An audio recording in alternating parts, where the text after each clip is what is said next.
I think that's what we need, especially supporters when we are outside, especially in other countries, they support us. Bangladesh আমাদের পাশের দেশ, তারা আমাদের প্রতিবেশী বন্ধু, তারা আমাদের সাপোর্ট করেছে, তাই জিততে পেরেছি। বাংলাদেশকে সুপার ফোরে তুলতে পেরে আমরাও খুশি। ম্যাচ পরবর্তী সংবাদ সম্মেলনে বাংলাদেশকে নিয়ে যা বলল শ্রীলঙ্কান অধিনায়ক চারিত আসালাঙ্কা। দর্শক, কাগজে কলমে ম্যাচটা আফগানিস্তান বনাম শ্রীলঙ্কার না থেকেও ছিল বাংলাদেশ দল।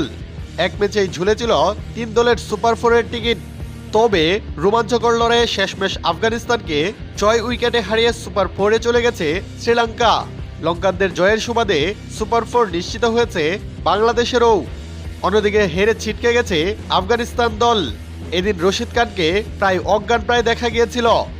পুরো বাংলাদেশ এদিন আফগানিস্তানের বিপক্ষে থেকে শ্রীলঙ্কাকে বন্ধু হিসেবে সাপোর্ট করেছে। দর্শক, এদিকে বন্ধুত্বের সেই কথা ম্যাচ শেষে স্বীকার করলেন শ্রীলঙ্কার অধিনায়ক চারিত আসালাঙ্কা।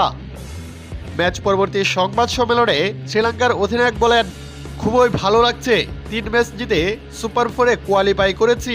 আজকের ম্যাচটা আমাদের পাশের দেশের জন্য গুরুত্বপূর্ণ ছিল এবং বাংলাদেশের মানুষও আমাদের অনেক সাপোর্ট করেছে, সেজন্যই মূলত জয় পেয়েছি।